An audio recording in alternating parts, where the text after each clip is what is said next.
오늘은 이제 비합리적인 사고에 대해서 이야기를 해보겠습니다. 이 세대를 본받지 말고 라고 했기 때문에 그러니까 이 세대에서 일어나고 있는 사고에 영향력을 주고 있는 것들이 상당히 많습니다. 특별히 뭐 종교적인 영향력들 이런 것들을 보면 여러분 불교나 유교, 불교를 믿고 있는 분들이 보는 세상의 관점과 또 유교를 이렇게 뭐랄까 유교는 어떻게 보면 종교라기보다는 문화 관습 같은 거라고 이렇게 바뀌어졌지만 아무튼 그런 분들이 갖고 있는 생각이 굉장히 달라요. 세상을 보는 관점이 굉장히 다릅니다. 여러분 아시겠지만 불교에서 가장 많이 이야기하는 게 뭐죠?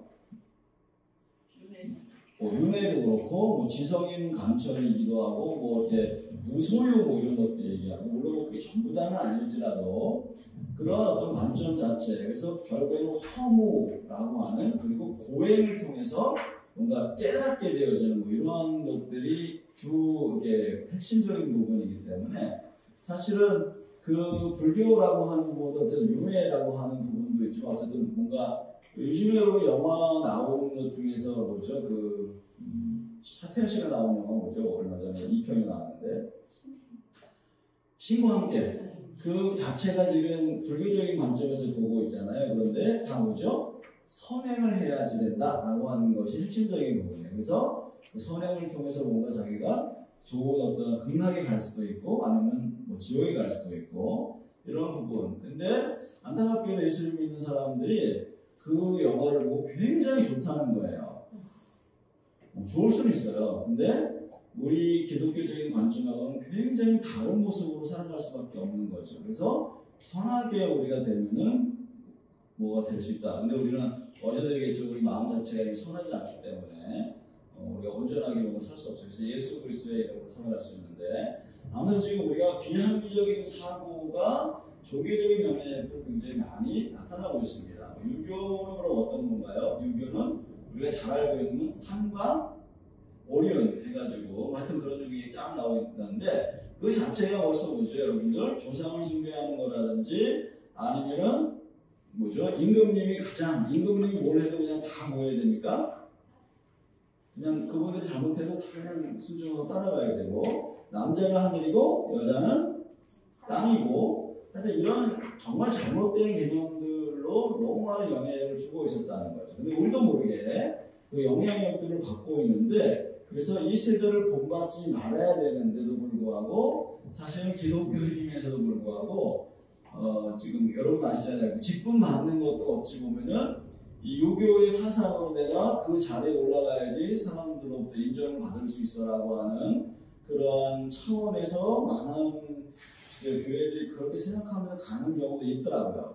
근데 여러분 아시겠지만 직분을 받는 얘기는 많은 사람들을 섬기기 위해서라고 하는 것이 어떤 기독교의 관점인데 유교 관점에서 보면 이게 굉장히 뭐랄까 좀 맞지 않나요? 그리고 옛날에 여러분 아시겠지만 어느 교단에서는 남자 오른쪽, 여자 왼쪽 앉아서 딱 구분해서 앉는 그래서 나중에 그 뭐죠 이렇게 뭐 회의할 때도 여자를 싹 빼버리고 남자만 한다든지 이런 식이 서로 어떤 관점이냐면 기독교에서 그런 것이 아님에도 불구하고 이러한 어떤 유교의 관점에서부터 오는 그런 현상들이라고 볼 수 있습니다. 그래서 여기 잘 알고 있는 남존엽이라든지 상하우주라든지 이런 것들이 거의 대부분 유교나 이런 것에서 많은 영향을 받게 되어졌는데도 불구하고 그것이 기독교적인 어떤 관점에서 사람들이 생각하지 않는다는 거예요.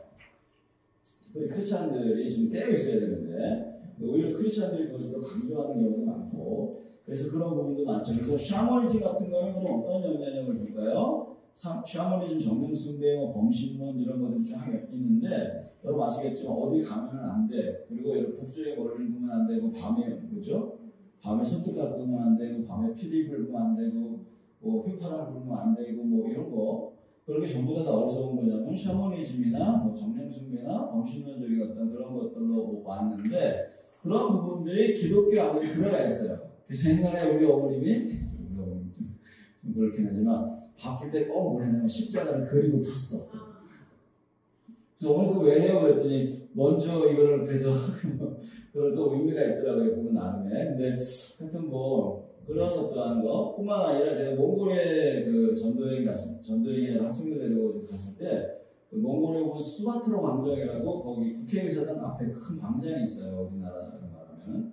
근데 거기다 뭐 하냐면 안타깝게도 우리 YM어들이 조그마한 쪽지에다 말씀을 써가지고 그 광장의 틈새에다 다 그걸 집어넣는 거예요. 그래서 이걸 왜 하냐고 그랬더니 말씀이 여기 풍성하도록.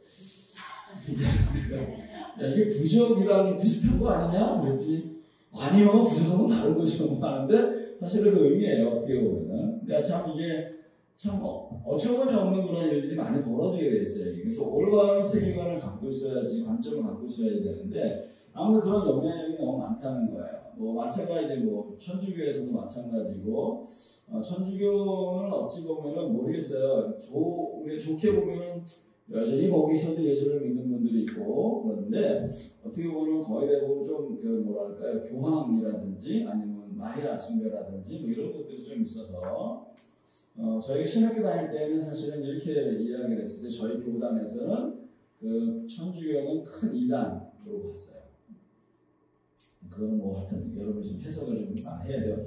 그 안에도 물론 예수를 믿는 분이 분명히 있습니다. 그렇지만 좀 그렇지 않은 것도 많이 있어서 좀 가해서 생각을 해야 될 것 같아요.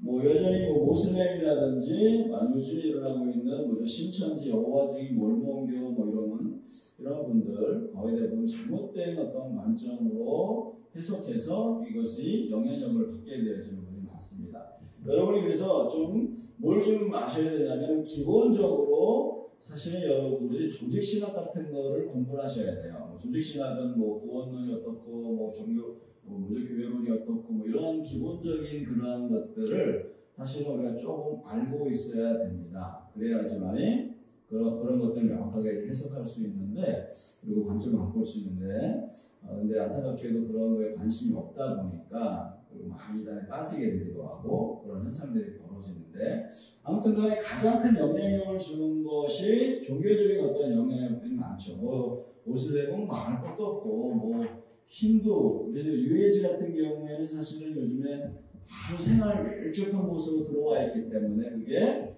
여러분 어떤 것인지 아시죠? 뭐 예를 들어서 네팔이라든지 이런 데서 많이 힌두교라든지 이런 중에 많은 영향력을 받고 있는 그런 사상이기 때문에 우리가 좀 잘 생각을 좀 해봐야 돼요.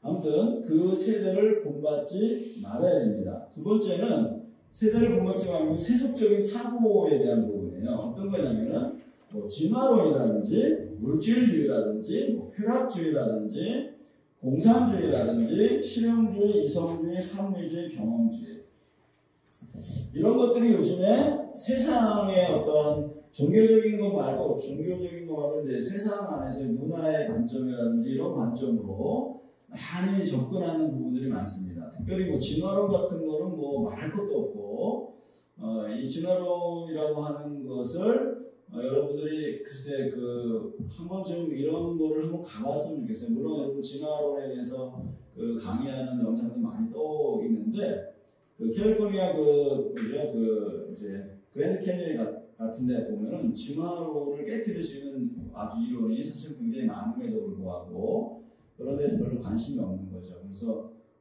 청소년들을 좀 데려가서 그런 데서 어떻게 창조되었는가 그리고 성경의 홍수라든지 이런 부분들이 어떻게 일어났는가 이런 것들을 좀 자세하게 볼 수 있는 그러한 진화론 말고 뭐죠?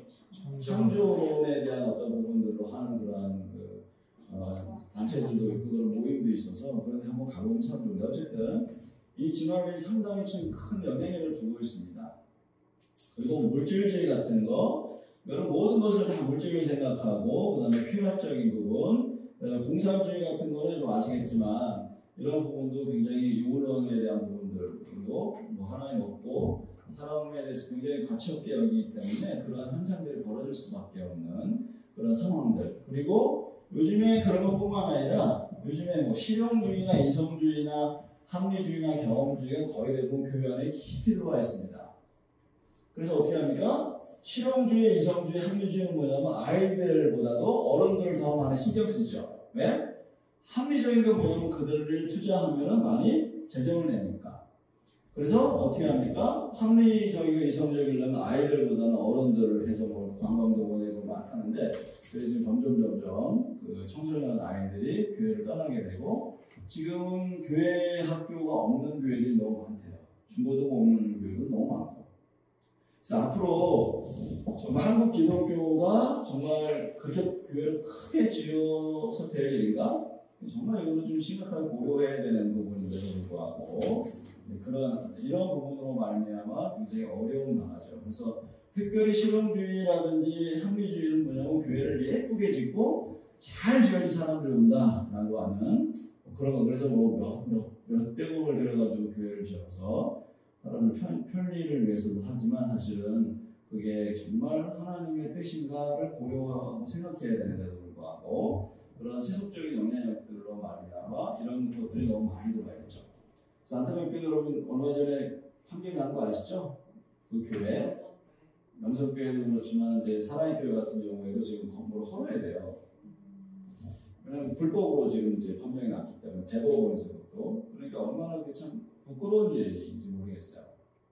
법을 잘 지켜야 되는 부분인데도 불구하고 모르겠어요. 어떻게 되는지 모르겠지만 이렇게 하여튼 뭐 다 얘기를 할 수 없지만 그런 부분들이 지금 교회 안에 너무 많이 들어와 있다라고 하는 거예요. 그게 다 어디서부터 온 거냐면 세속적인 사고. 그래서 뭐 이거 말고도 너무 많이 있죠. 그래서 세속적인 사고는 이런 것뿐만 아니라 어디까지 연결되면 헬라의 이원론적인 사고 같은 거. 이거는 성경에 그 바울 사도가 썼던 성경은 거의 대부분 이원론적인 사고를 계속 얘기합니다. 그러니까 교회 밖은 더럽고 교회 안은 성스럽고.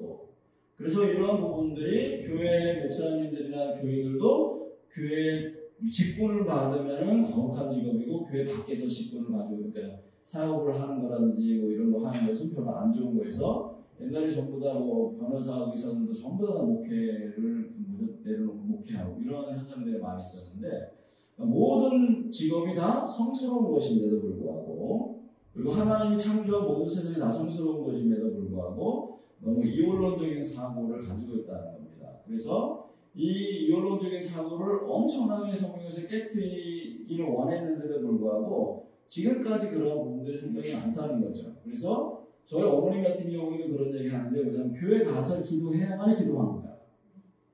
교회 밖에서 기도하는 거는 뭔가 하나님이 기도 안 들어줄 것 같은. 그래서 한쪽으로 이제 어머님 품을 마셔가지고 눈이 안 보이시는데도 불구하고 그럼 잘 못 보잖아요. 근데 새벽에 가야 돼. 그러니까 요즘에는 새벽에 못 가시니까 요즘에 믿음이 많이 떨어졌어. 그래서 어머니 그냥 집에서 기도해도 하나님 들으세요 하는데도 모르겠어요. 이게 참 그런 어떤 부분들이 참 많다는 거예요. 또 휴머니즘, 그 다음에 개인주의. 그래서 이 휴머니즘 사람들에 대한 어떤 부분, 개인주의는 뭐 이렇게 스스로 개인의 어떤 이론 이런 것들, 그 다음에 포스트모더니즘이나 유해지 같은 거 이런 것들은 굉장히 많은 영향을 주고 있습니다. 특별히 뭐 유해지 같은 부분들은 종교 의식, 의학, 뭐 철학, 환경, 음악 이런 것들이 많은 영향력을 받아가지고 요즘에 그 요일신 사상을 부정하는 부분들, 그래서 모든 게 다 범신론하고 연결되어 있는 그런 것들이 많죠. 그래서 지금 이런 부분들이 굉장히 도덕적인 기준을 깨트려 버린다든지 전통적인 어떤 부분들을 깨트리는, 그래서 포스트 모더니즘 같은 경우에는 전통적인 어떠한 그 어제도 얘기했던 문화적이고 도덕적인 것들을 다 깨뜨려 버리는 그런 일들이 많이 일어나기 시작합니다. 그래서 이러한 것들을 우리가 조금 좀 알 필요가 있어요. 그래서 자세하게 사실은 우리가 이거를 뭐 다 다루진 않아도 이런 것들의 영향을 받으니까 그 뭐랄까 인터넷을 쳐봐서 그런 게 뭔지를 한번 찾아보시고, 그래서 나도 그런 행동을 하고 있는가, 그런 사고를 가지고 있는가에 대한 부분들을 한번 점검해 보실 필요가 분명히 있다는 겁니다. 근데 은연중에 사실은 그런 게 너무너무 많이 드러나요, 이게요. 왜냐하면 그냥 문화적으로 그 다음에 사람들이 행하고 있기 때문에 그냥 자기도 모르게 그냥 그것을 받아들이는 경우가 많은데, 그래서 저는 저희 단체에서 사실 중요하게 생각하는 그 학교가 있어요, 사실. 그래서 그러니까 저희 열방대학을 수료하려면은 반드시 해야 되는 학교가 뭐냐면 바로 세계관 학교입니다. 근데 한국에서는 옛날에 있다가 없어져 버렸어요. 저도 사실은 세계관 학교를 하지는 못했는데 근데 이제 개인적으로 제가 지금 책들을 읽으면서 이제 세계관에 대한 부분들을 이렇게 좀 했는데, 여러분들도 개인적으로 그 세계관에 대한 책들을 좀 읽어보시면서 좀 쉽게 나와 있는 책들이 좀 있어요. 그래서 그런 것들을 좀 참조하신다면 참 좋을 것 같습니다. 어쨌든 그 세계관이 중요하기 때문에 그래요. 그래서 성경적인 세계관을 가지고 있어야만이 보는 관점, 아까도 보는 관점이 어떤 것을 어떻게 보느냐에 따라서 달라지기 때문에, 그래서 그런 부분들 그냥 잠깐 그 세속적인 세계를 본받지 말라라고 하는 이 부분에 그런 것들을 집어넣었는데, 여기에 문화라든지 이런 것들이 안에 또 이게 들어가 있기 때문에 그 문화를 통해서 이렇게 공격하는 영향을 주는 것들이 상당히 많이 있습니다. 세속적인 어떤 문화들, 뭐 이런 것들.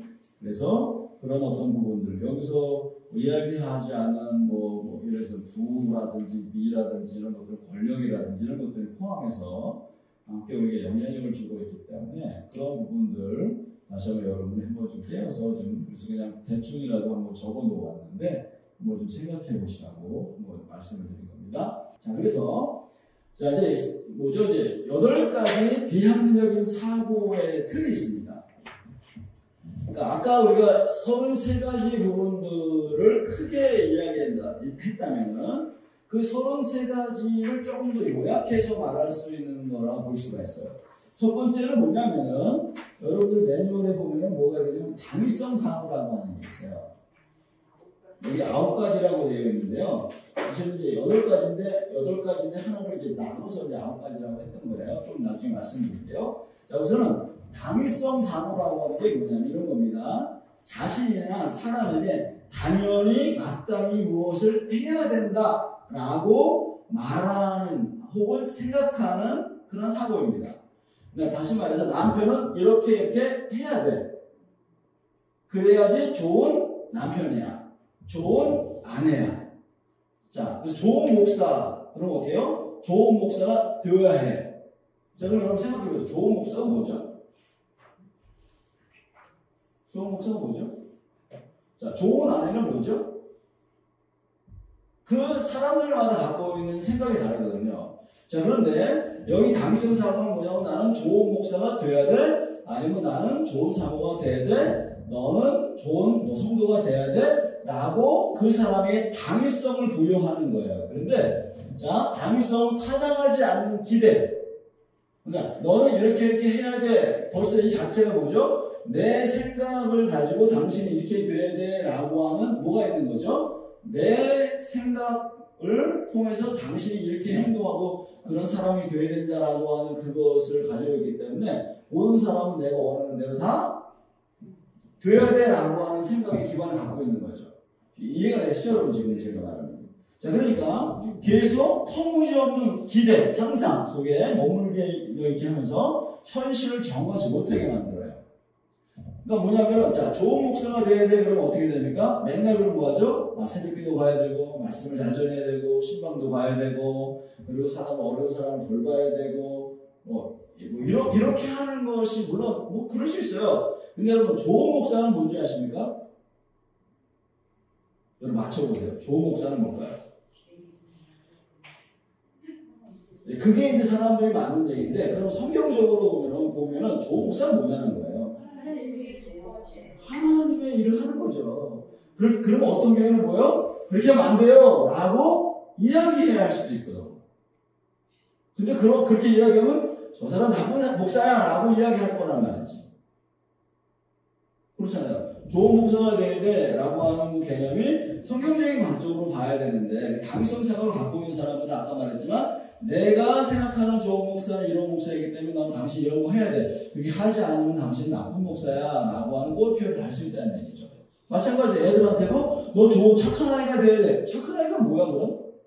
착한 아이는 뭐죠? 말자는 아이인데. 근데 지금 성경에서 말하는 착한 아이는 뭐예요? 하나님 말씀 이렇게 그런 건데 지금 이제 그런 개념 자체가 좀 너무 우리 생각으로 딱 있는. 그래서 감정은 그럼 어떻게 될까? 상위성 사고를 이야기를 들었던 사람은 어떤 될까? 어떤 마음이 있을까? 실패와 정죄와 분노와 낙심과 좌절 생길 수밖에 없겠죠. 나는 안 되는구나. 난 그렇게 할 수 없구나. 그래서 나는 쓸모없는 사람이구나. 라고 해서 목표라든지 목적 이런 건 다 잃어버리게 돼 있어요. 근데 이런 부분들이 여러분들 잘 생각해 보세요. 여러분들에게 그런 거 있는가? 많죠. 지금 보면 난 좋은 엄마가 돼야 돼, 좋은 남편이 돼야 돼, 좋은 아내가 돼야 돼, 좋은 성도가 돼야 돼, 심지어 만약에 뭐 하나 맡겨주면 좋은 뭐 리더가 돼야 돼. 뭐 이런, 굉장히 이런 게 많잖아요. 근데 여러분 아셔야 됩니다. 이미 여러분들은 좋으신 분들이에요. 아닌가요? 하나님의 사랑을 입은 사람이잖아요. 근데 실수 그럼 안 한다? 아니, 실수해요. 실수할 거예요. 그럼에도 불구하고 여전히 괜찮은 사람인데 방위성상을 갖고 있으면 그게 아닌 거야, 이게. 그래서 어떻게요? 나는 뭐뭐 해야 된다. 당신은 뭐뭐 해야 된다. 더 나아가서는 세상은 이래 해야 된다. 그렇지 않으면 쓰레기 같은 이런 세상이야 라고 해서 계속 불평과 불만을 가지고 살아갈 수밖에 없겠죠.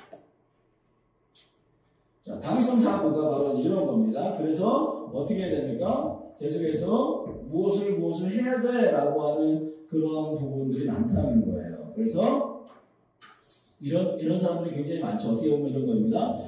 나는 저 새 옷을 외상으로 사지 말았어야 돼. 그리고 뭐예요?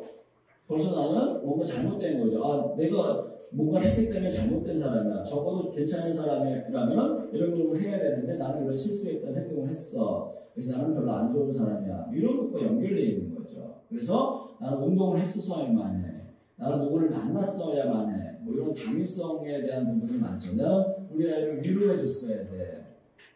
그렇지 않으니까 나는 별로 안 좋은 엄마. 이런 것들. 그래서 어떻게 합니까? 나는 해서 자기 자신에 대한 당위성 사고가 이런 식으로 가죠. 아까 말해 좋은 엄마, 좋은 아빠 뭐 이런 거. 그 다음에 다른 사람에 대해서는 어떻게 돼요? 다른 사람에 대해서는 너는 이렇게 해야지 돼 라고 하는 거. 세상에 대해서 어떻게 하냐면 자기 비하가 많이 일어나게 되고 자기 자신에 대한 당위성 사고는 또 타인을 뭐하죠? 정죄하고 비판하는 비하하는 일들이 벌어지게 되고 자, 인내성 부족 공격과 비난을 하게 되죠. 세상에 대해서 불평, 불만을 쏟아붓게 되는 거죠. 이러한 부분들이 당위성 사고를 갖고 있는 사람들로 하여금 나타나는 현상들이라고 볼 수가 있는 거예요. 자, 그럼 당위성을 바꾸려면 어떻게 해야 되는 거예요? 자, 지금 나는 이미 좋은 하나님의 사람이다. 네, 여러분들은 이미 좋은 뭐예요? 남편 혹은 아내예요. 자, 더 좋은 목사, 좋은 아내, 좋은 남편이 될 거예요. 왜? 하나님이 나에게 소망을 가지고 계시고 하나님께서 나에게 대한 행하시는 일들이 아직 끝나지 않았기 때문에 나는 더 좋은 사람이 될 거야. 근데 지금 연약함? 그럴 수 있지. 그렇지만 내가 이 연약함 내가 다시 극복하고 성장하는 계기로 삼지 뭐 이렇게 우리가 당위성 사고에 대한 것들을 좀 벗어나야 되는 거죠. 그래서 하나님 관해서 이미 좋은 사람이고 세상이 공평하면 좋겠으나 어떻게 세상이 공평하면 좋겠으나 내가 잘하면 좋겠으나 어때요? 지금 실수해서 앞으로 잘하면 되지 뭐 하는 그래서 이러한 어떤 생각과 이러한 어떤 선포들이 바뀌어야 합니다. 그래서 어제 여러분 제가 얘기했잖아요. 누스 프로스 얘기해서 어떻게 했어요? 의식적으로라도 그래 실수했어 뭐 근데 내가 쓰레기가 아니고 앞으로 내가 이렇게 하면 더 좋아질 거야 라고 하는 그런 선포들을 해나가기 시작하는 거예요. 그래서 여러분 당위성 사고가 여러분의 생활 속에서 말 속에서 생각 속에서 얼마나 많이 나타나는지를 한번 점검해 보셔야 돼요. 자, 두 번째 완벽주의 사고예요. 자, 여러분 지금 8가지 사고는 지금 말하는 이 8가지 사고는 33가지보다도 더 많은 사고들이 사실 있지만 축약해 놓은 거예요. 근데 8가지 사고는 거의 많은 사람들이 그것을 하고 있기 때문에 이걸 이야기하는 거예요. 자, 여러분 완벽주의 사고는 뭐예요? 항상 완벽하게 잘해야 한다라고 하는 사고를 갖고 있어요.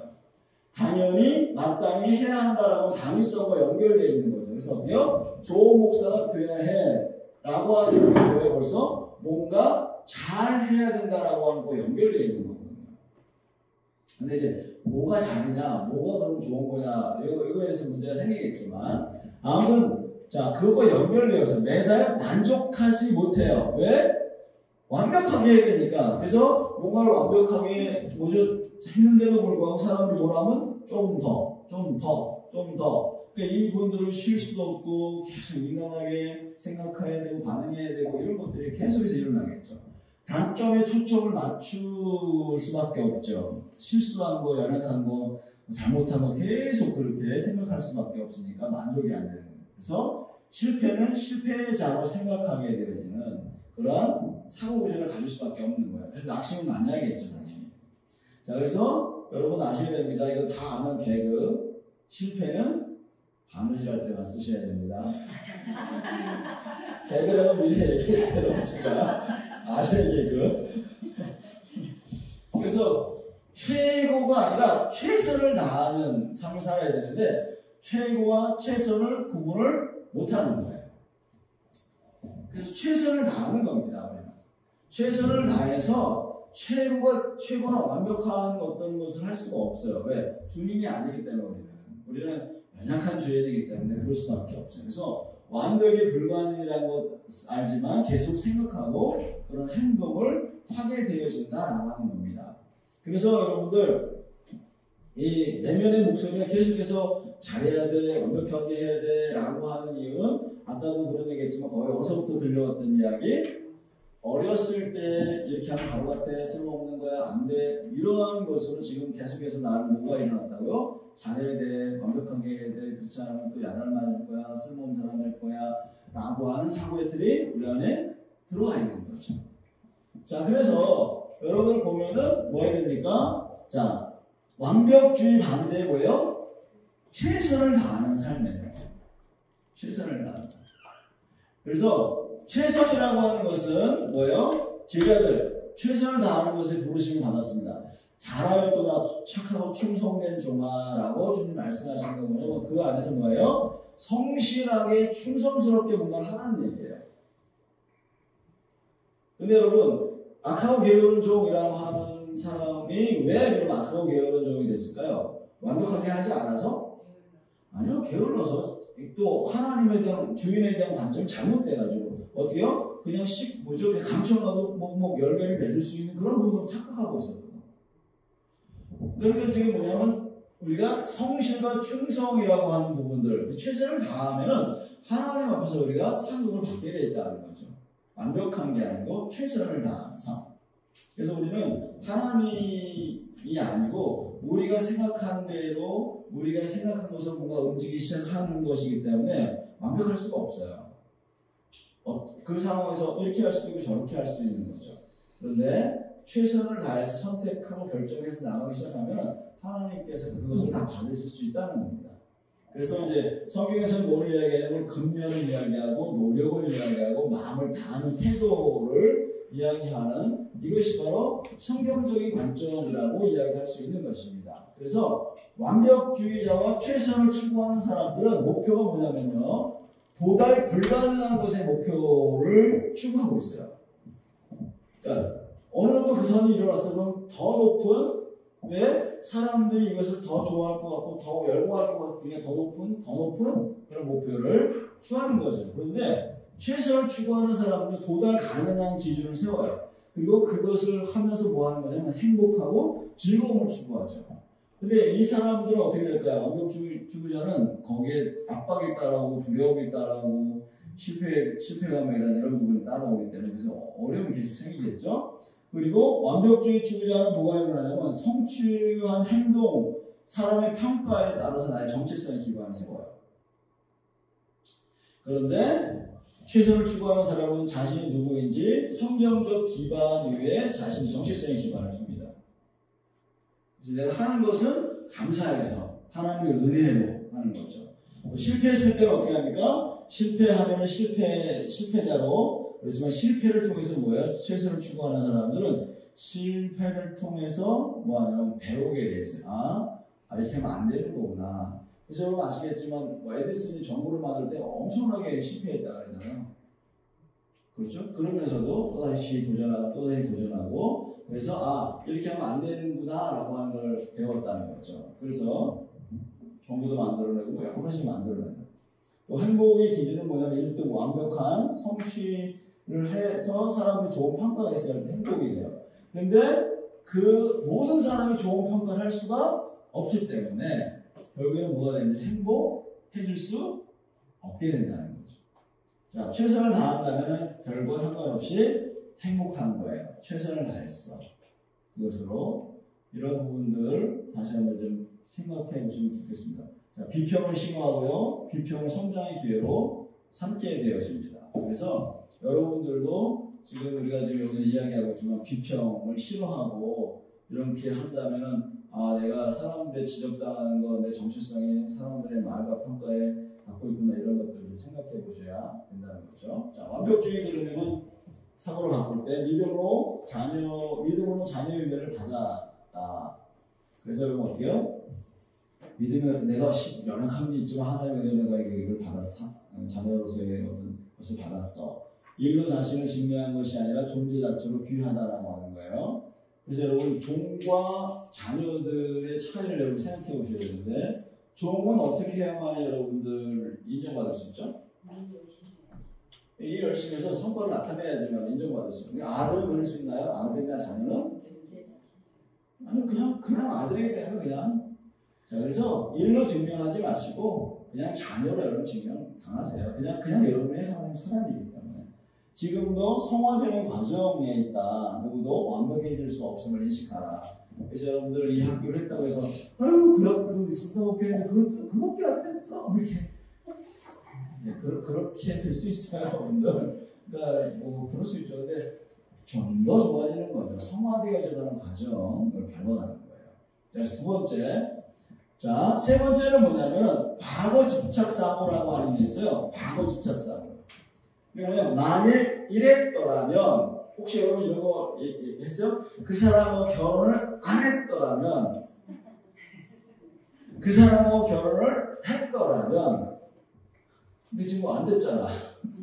그렇잖아요. 그러니까 지금 과거에 계속 매여있는 삶을 사는 거예요.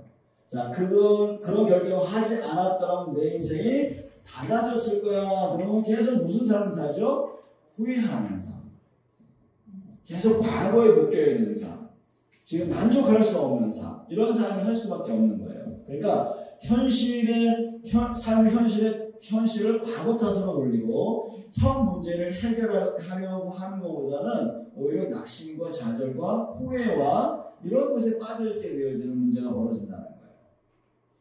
그래서 여러분들 무엇이 되었을지도 모른다라고 하는 허황된 생각. 그때 이런 것을 만약에 선택했다면 내가 이렇게 되었을 걸 근데 여러분 그게 됐을지 안 됐을지 몰라요.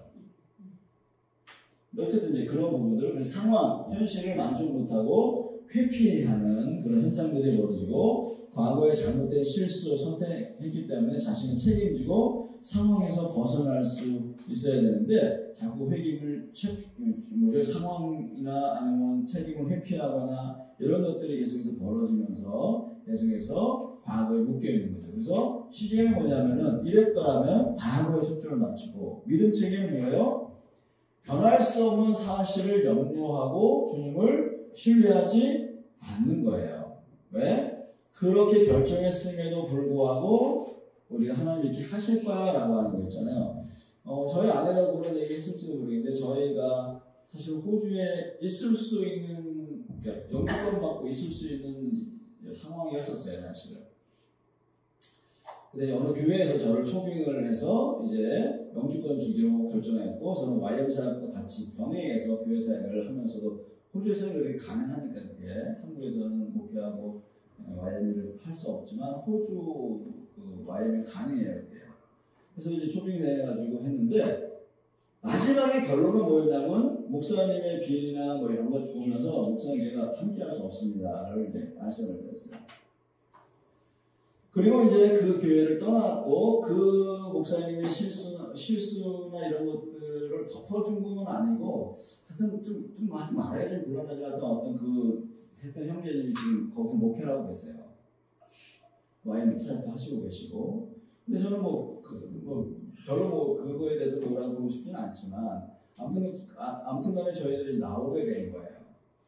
나오게 됐는데 그 아이들이 거기 호주 대학도 나오고 잘 됐죠 지금.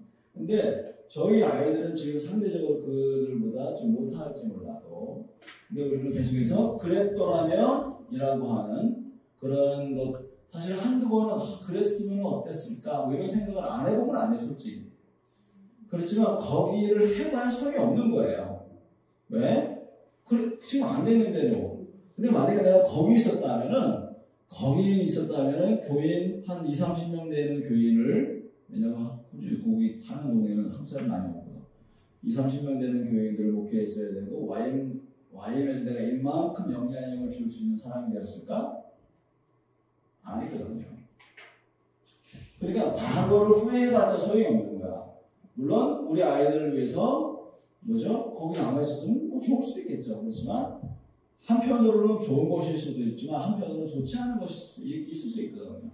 그래서 이랬더라면 보다도 지금 그럼 나는 어떻게 살 것인가에 집중하는 것들이 필요하다는 겁니다. 그래서 지금 그분이 지금 그 호주에서 요나단 형제가 이렇게 여러 군데에 사역한다는 것은 사실은 걔가 이렇게 할 정도예요. 이유는 뭔지 아시죠? 영어 한마디도 못하고, 그리고 맨날 그냥 진짜 제가 완전 내성적인 사람이라서 이렇게 가가지고 뭐 이렇게 친밀감을 가지면서 뭐 교제하고 이런 폭이 좁았거든요.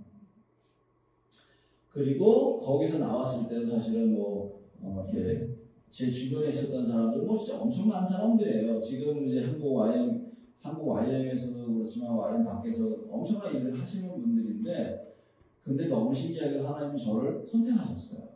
열방 내에서 이런 학교를 하게 하시고, 열방 YM 전체 안에 지금 이런 가정생활을 할 수 있는 분들이 나보다 뛰어나신 분들이 아니고 하나님 저를 선택했다는 거에 좀 감사드려요. 자, 지금 과거에 묶여있지 말고 그럼 어떻게 할 것인가? 그것을 향해 달려가야 됩니다. 그래서 후회해봐야 소용이 없으니까 그러면 어떻게 할 것이지? 라고 하는 초점을 맞춰야 되는데, 만약에 이랬더라면 이라고 하는 초점을 맞추는 사람들은 어떻게 했을까요? 후회와 원망과 분노와 이런 것들이 많이 일어났을 거예요. 저도 처음에는 아까 봤던 그 목사님, 이제 거기 목회하는 목사를 굉장히 어떻게 그럴 수 있을까? 사실 이간질 막 하고 막 그랬거든요. 얘기는 다 할 수는 없지만, 그래서 지금 영주권 받고 목회하고 있고 그래요. 그렇지만 그냥 그 정도로 끝났어요. 그래서 저는 후회하기보다는 그냥 더 우리가 나가자 이런 것들. 그래서 과거에 여러분 묶여있지 말고, 지금 이거는 여러분 굉장히 중요한 게, 우리가 지금 과거의 상처에 묶여있잖아요. 거기 자꾸 생각해봐야, 물론 생각을 해야 돼요. 그래서 정리를 해야지. 그냥 없어 이게 아니고, 생각하지만 거기에 초점 두지 말고 지금 하나님 나를 향하시는 마음이 어떤 것인지에 대한 초점을 두는 게 굉장히 중요하다는 거예요. 자, 그래서 과거 집착사고를 바꾸는 건 뭐예요? 현재 사실을 인정하는 거예요. 선포하는 거예요. 그리고 미래를 향해서 뭐예요? 더 하실 거야 하나님이 라고 선포하는 겁니다. 지금 우리가 어렵지만 지금 상황이 왜? 이랬더라면 이라고 하는 얘기는 뭐예요? 지금 현재 상황이 별로 안 좋다는 얘기거든요. 그렇잖아요? 현재 상황이 좋다면 얼마나 좋겠어요. 근데 이랬더라면 이라고 하는 것은 지금 현재 뭔가 잘 안 풀리고 있고 어려움이 있으니까 이제 그런 생각을 갖고 하는데, 근데 하나님께서 분명히 말씀하시는 것은 뭔가 새로운 일을 행할 것이다. 그래서 과거의 잘못된 선택에 후회하지 말고 믿음으로 결단하고 결정하면서 한 걸음 한 걸음 믿음에 반응하기 시작할 때 하나님 역사하신다. 그래서 주님은 현명하게 선을 이루시고 잘못된 결정이라도 선하게 인도하실 것이다 라고 하는 그런 믿음을 가지고 우리가 나갔으면 좋겠어요. 그래서 저는 이제 호주뿐만 아니라 미국에서도 오셔요. 그러면 영주권 주겠습니다. 이런 케이스가 많아요, 사실은. 근데 계속 제가 했죠. 그래서 저는 그 후회 없어요, 지금도. 왜냐면 거기 갔으면 또 거기 나름대로 물론 좋은 게 있고 어떤 건 안 좋은 것도 있습니다. 아무튼 그래서 여러분들 과거에 붙들려 있지 말고 어때요? 현재 우리가 어떻게 하나님께 반응할 것인가 이런 부분들, 그게 합리적인 것이다 라고 하는 거예요. 자, 이제 미래 공상 사고예요. 미래 공상 사고. 자, 미래 공상 사고는 뭐예요? 공상과 상상으로 미래를 내다보는 사고라고 이야기할 수 있습니다. 자, 그래서 현재 어렵고 불쾌하고 당황스러운 상황이 있을 때 어떻게요? 직면하지 않고 회피하려는 생각에서 나오는 것, 쓸모없고 감각적인 염려로 좋은 것을 잃어버리는, 일어나지 않는 것을 일어날 것이라고 생각하는 이러한 어떤 염려 같은 것들이 우리를 사로잡고 있는 그러한 사고라고 볼 수가 있는데요. 자, 만약에 만일 이렇게 된다면, 자, 앞으로 이제 뭐, 만일 이렇게 한다면, 된다면, 자, 그러면 뭐예요? 미래에 이런 일이 벌어진다면, 그럼 여러분, 나는 미래에 내가 멋있는 뭐가 된다면, 그럼 너무너무 감사하지. 근데 어떻게, 이거는 거의 뭐예요? 미래에 좋지 않은 일이 벌어진다면, 이런 거거든요, 거의 대부분. 자, 예를 들어서, 내가 암에 걸린다면, 아이들 암에 안 걸렸어. 우리 집사람 있나? 우리 집사람. 저 해야지. 우리 집사람 장모님이 암으로 돌아가셨어요. 나는 우리 장모님 얼굴을 못 봤어요. 그 전에 이제 좀 고등학교 때 돌아가셨으니까. 그리고 큰 처형이 몇 년 전에 암 때문에 병원에 또, 둘째 처형이 또 암으로, 사실 병력이 있는 거야. 근데 옛날에 말이죠. 아프면 어떻게 되는지 아세요? 그분들 혹시 암에 걸리고. 그거 진짜 몰라. 네, 어떻게 해요? 근데 거기서 더 비약을 해가지고 뭐요? 당신은 좋겠어. 뭐? 근데 세상가 가잖아. 그리고 또, 얘들 어떡하지? 주여. 지금 병에 걸린 것도 아니고, 예? 계속 지금 뭐 하는 거예요? 미래에 좋지 않은 일들이 벌어지면 어떡하지? 거기에 초점이 맞춰져 있는 거예요. 자, 그러니까 뭐예요? 자, 어떤 선택을 믿지 못하고 미루게 되거나 현재의 문제 상황 처리가 어려워지게 됐어요. 그냥 아프면 빨리 그럼 뭐 하면 돼요? 병원에 가면 되는데 어떡하지? 그리고 내가 병원에 가면 진짜 당신 암이야 라고 딱 선포를 딱 해줄 것 같으니까 어떻게 해요? 못 가는 거예요. 그런 만약 공부된다면, 그래서 뭐 예를 들어서 여러분들 아내가 죽는다면은, 뭐 남편이 죽는다면은, 뭐 우리 아이가 어떻게 된다면은, 여러분 그런 일은 일어나지 않을 수 있는 게 너무 많다는 거예요. 물론 일어날 수도 있어요. 그렇지만 거의 대부분의 우리가 생각하는 대로 이러지 않아요, 이게. 그래서 어떻게 됩니까? 계속 불안과 두려움과 우울함과 낙심 같은 것들이 생겨날 수밖에 없는 거죠. 저희 YMO들이 사실은 그런 게 많아요. 뭐냐면은 내가 이제 나이가 많이 들어서 후원 다 끊어지고 이제 진짜 그러면 어떡하지? 네, 우리 YMO들이 만나면 이런 얘기 많이 해요. 왜냐면 다 이제 후원으로 먹고 살았는데 앞으로 이제 뭐 나가서 강의도 못할 거고 사역도 못할 거고 그러면 누가 먹게 살아? 그렇죠? 근데 어떻게 해요?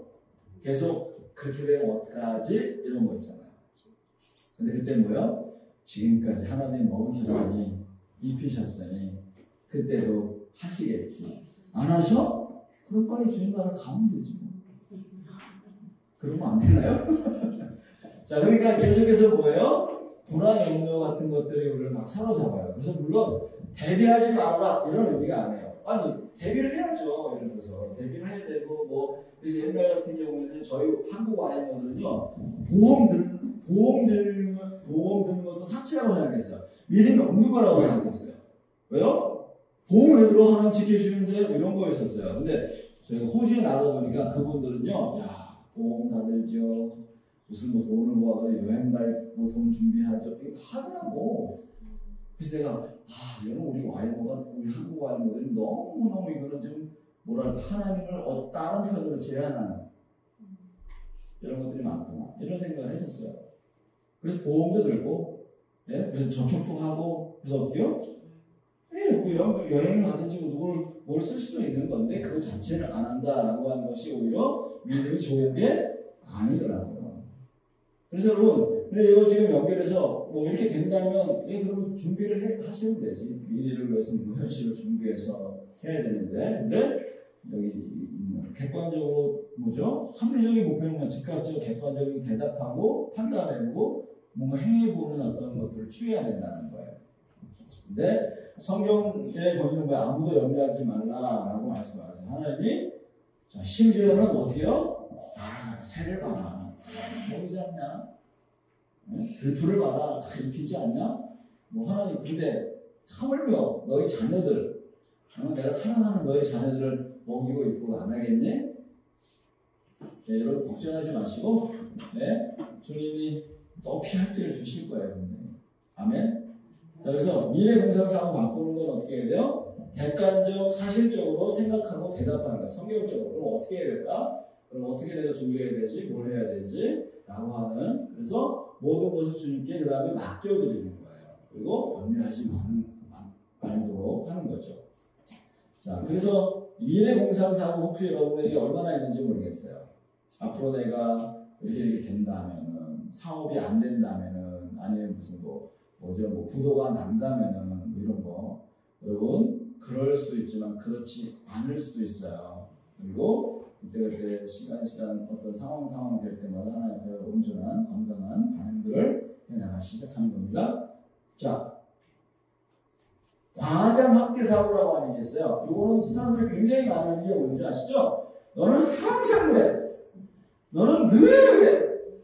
난 절대 안 그랬어. 뭐 이런 거 있잖아요. 과장 확대 사고라고 얘기합니다. 그래서 부정적인 상황, 경험들을 확대, 과장하는 사고를 이야기하는데, 이거는 나에게도 그럴 수 있지만 다른 사람에게도 그럴 수 있는 거예요. 어떻게요? 너는 항상 그래. 당신은 꼭 그래. 뭐 이런 거 있잖아요. 근데 여러분, 꼭 그런 게 아니라 몇 번 그런 거야. 그렇죠, 여러분들? 몇 번 그런 거잖아요. 나는 항상 재수가 없어. 아니, 무슨 항상 재수가 없어. 항상 재수 없으면 여러분 살지 못했겠지. 근데 몇 번에 그것이 항상 그래라고 하는, 그래서 항상 꼭 절대 아무도 날 도와주지 않아. 아무도 안 도와줬으면 여러분 죽었을 거예요. 그렇잖아요. 늘 꼭 뭐 이런 거. 그래서 잘못된 것에 초점을 두고 있는 거죠. 그리고 변하지 않는다는 어떤 확신. 그래서 당신은 꼭 그러기 때문에 절대 안 되기 때문에 뭐 하면서 계속 부정적인 그러한 것들을 갖고 있는 겁니다. 그래서 확대, 증폭, 해석하는 경향이 많다는 거죠. 그래서 어때요? 항상 그래, 나는 이렇게 될 거야 라고 하는 그런 것과 연결되어 있는 거죠. 그래서 여기 여러분 이 문장을 보면 어떻게 되어 있어요? 여기서 보면 나는 일을 잘 해내기 위해 열심히 노력하지만 아무도 인정하지 않아. 면접을 보러 갈 때마다 나는 항상 어떻게든 실망으로 끝나. 나는 절대로 형만큼 좋은 직업을 가지 못할 거야. 나는 장래성 없는 일에 영원히 갇혀 있을 거야. 여기서 지금 여러분 지금 과장 확대 사고가 몇 개가 들어가 있는 줄 아세요? 요 짧은 문장에. 자, 아무도 인정해주지 않았다고요? 자, 면접을 보러 갈 때 나는 항상 실망으로 끝나. 절대로 형만큼 좋은 직업을 갖지 못할 거야. 나는 장래성 없는 일에 영원히 갇히게 될 거야. 지금 계속해서 부정적인 것들이 있으니까 부정적인 것은 확대가 되고요, 과장이 되고요. 그래서 여러분들 어제도 그런 얘기했지만 정탐꾼이 어때요? 우리는 그들에게 메뚜기와 같아 하는 순간 어때요? 전부 다 메뚜기 과장이 확 돼가지고 우리 다 죽을 거야. 가잖아요. 그래서 과장 확대라고 하는 부분들 이런 것들을 좀 우리가 좀 인식하고 좀 줄여야 돼요. 그래서 항상 그래가 아니라 이번에 너 또 그랬네 뭐 이렇게 이야기하는 거는 뭐 그럴 수 있잖아요. 근데 항상 그래, 넌 늘 그래, 너 같은 거 쓸모없어 이런 얘기를 계속해서 반복할 때는 그 사람은 완전히 절망 가운데 들어가게 되고 정말 낙심과 좌절로 살아갈 수밖에 없어요. 그래서 다시 한번 이 부분들 좀 점검하는 시간들을 가지셔야 됩니다. 자, 6번째 무효화 사고. 여러분 지금 점검하셔야 돼요. 여러분 몇 개를 갖고 있는가. 무효화 사고. 이 무효화가 두 가지가 있기 때문에 아까 9가지를 얘기한 거예요. 자, 무효화는 뭐냐면 부정적 무효화라고 하는 게 있어요. 무슨 말이냐면은 긍정의 말을 부정으로 받아들이는 거예요. 자, 좋은 일이 일어날 것을 버리고 나쁜 것에만 초점을 맞추는 것을 말하는 거고요. 긍정적인 것에 부정적인 혼잣말이나 생각으로 상을 왜곡하는 것을 말하는 거. 그 다음에 긍정적인 말에 부정적으로 생각하면서 칭찬 인정을 받아들이지 못하는 걸 말하는 거예요. 낮은 자존감이 있기 때문에 부정적인 무효와 연결이 되어 있습니다. 그래서 이런 거죠. 집사님 오늘 너무너무 옷이 예쁘네요. 아주 싼 건데요. 이거 싼 걸 물어봤나 지금? 지금 뭐예요? 집사님 옷이 잘 어울려요 라고 하는 얘기는 매치가 잘 되네요. 멋있게 보이네요. 근데 어때요? 낮은 자존감이 있으니까 뭐예요? 저 사람이 지금 이 옷이 정말 싼 건데, 그렇게 좋게 보이네? 아닌데? 이런 어떤 개념들을 갖고 있는 거잖아요. 그렇죠? 얼굴이 너무 좋아 보여. 그럼 어떻게 얘기해요? 사줬다는 얘기. 이런 거죠. 그렇게 반응하는 것들이 많다는 거예요, 지금. 그게 바로 뭐냐면, 좋은 이야기라고 아멘 해야 되는데, 어떻게 해요? 아니에요. 라고 이야기하는 거죠. 요즘 얼굴 좋아 보이네요? 라고 하면, 네, 요즘 많이 좋아요. 할 텐데, 아닌데, 크림 잘못 발랐나? 샀나? 이런 거 얘기를 하고, 그냥 받아들이는 거예요. 집사님 아름다우시고 멋지십니다. 그러면 아멘 해야 되는데. 그래서 이걸 이제 무효화 사고라고 하는 거예요. 자, 무효화 사고. 자, 이제 무효화 사고가 됐을 때 어떻게 될까요? 그러니까, 뭔가, 여기 핵심은 사실은 뭐냐면, 낮은 자존감이기 때문에 항상 어떤 것들을 들을 때마다 뭘 반응하냐면은, 부정적으로 내 스스로가 반응하는 거예요.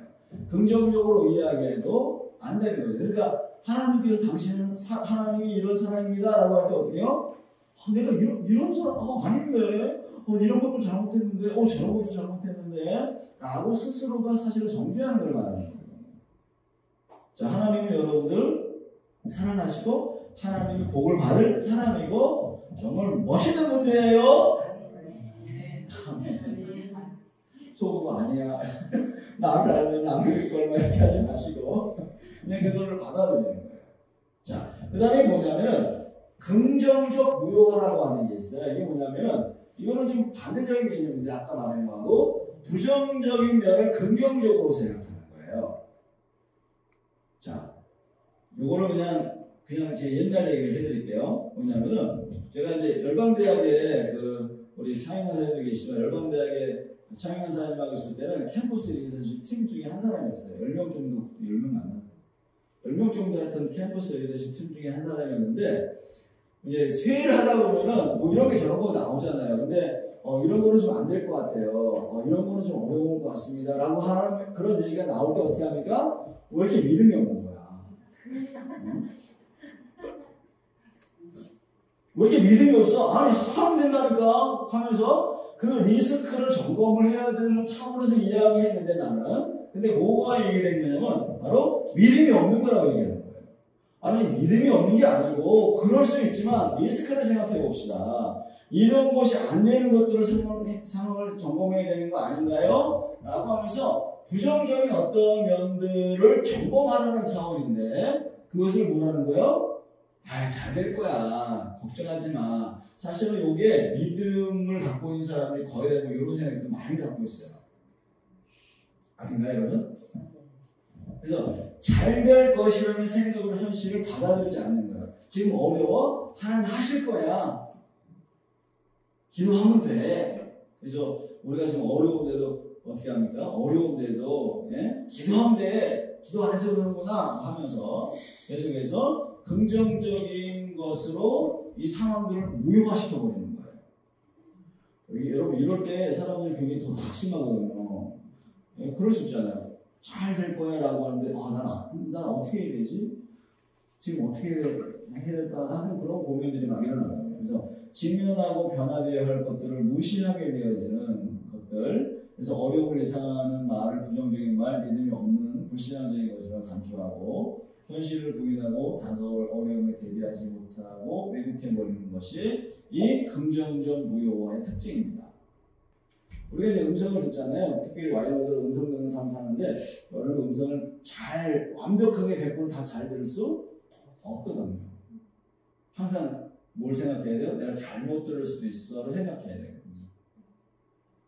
자, 그래서 그런 무효화 사고. 자, 그래서 두 가지만 한번 빠르실게요. 자, 독심술 사고. 뭐냐면 내가 그럴 줄 알았어.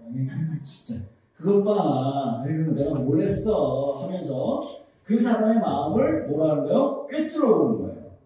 자, 사람의 마음을 읽을 수 있다는 생각, 나는 다 알고 있고, 그리고 너는 그렇지 못하나 이렇게 하는 거죠. 그 다음에 무엇을 느끼는지 알고, 뭘 생각하는지 알고, 앞으로 어떻게 될 것인지 이런 것들을 나는 다 알고 있어. 그러니 너는 그럼 뭐라는 얘기예요? 내 손아귀에 있어.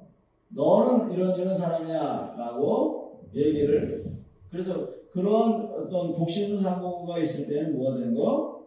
아닌데 하는 그런 것들 뭐 하는 거예요? 처음에는 아닌데 하다가 맞아 그럴 수 있구나라고 생각하면서 요즘 사람들이 낙심하고 좌절하는 그런 부분이 많이 일어날 수 있다는 겁니다. 그래서 사람의 역사를 믿지 않고 염려와 불신한 불안정으로 몰고 가며 그것이 지배당하게 됐어요. 자, 혹시 그런 걸 안다 할지라도 어떻게 돼요? 안다 할지라도 보여준다 할지라도 얘기하면 안 되죠. 그래서 저는 사실은 좀 뭐랄까요? 좀 이 독심사고 같은 거에 보면은 특별히 리더들이나 이런 분들, 부모님들이 그런 거 많이 이렇게 이야기하거든요. 근데 그럴 줄 알았어요. 너 친구 만나지 말라 그랬지, 응? 그렇게 하지 말라 그랬지 하면서 뭐 그렇게 이제 하는데 사실은 그게 어떻게 보면 그 아이를 통제하려고 하는 그런 부분하고도 많이 연결되어 있는 것 같아요. 그리고 너 다음부터 이렇게 하지 말아라 뭐 이런 것과 연결되어 있는 건데 사실은 거기 사람들을 이렇게 매이게 만들거나 위축되게 만들 수 있는 부분들이 많아서 아무튼 이제 그런 현상들이 벌어진다는 거죠. 자, 마지막 8번째, 이제 9번째예요. 이제 그 9번째. 자, 비난 사고예요. 다 너 때문이야. 다 당신 때문이야. 그렇게만 하지 않았어도 하면서 당신이 이렇게 해가지고 문제야라고 그래서 자신의 잘못을 다른 사람에게 전가시켜버리는 거예요. 탓하면 돌려버리는 거죠. 책임을 받아들이지 않고 책임을 다른 사람에게 전가하면서 더 큰 어려움, 더 큰 상황들 같은 것들을 껴막게 해버리는 그런 현상들을 보여줄 수 있는 것이죠. 그래서 비난 어떤 너 때문이야라고 하는 것들 그럴 수 있어. 근데 한번 우리 이런 부분에 있어서 한번 생각해보자라고 이렇게 좀 말을 좀 바꿔서 해야 되는데 너 때문이야라고 하는. 그래서 여러분들 가족 치료할 때 우리가 우리가 배웠죠. 네 명의 역할들. 거기에 누가 그러면 너 때문이야가 누구죠? 희생양이거든. 너 때문이야. 그가 표정부터 어떻게 되냐면 파괴적이거든요. 사람을 비난하고 폭력적이고. 그렇기 때문에 비난을 받은 사람들은 항상 그 비난을 어떻게 해요? 처음에는 방어하다가 나중에는 말로 안 되니까 폭력적으로 나가요.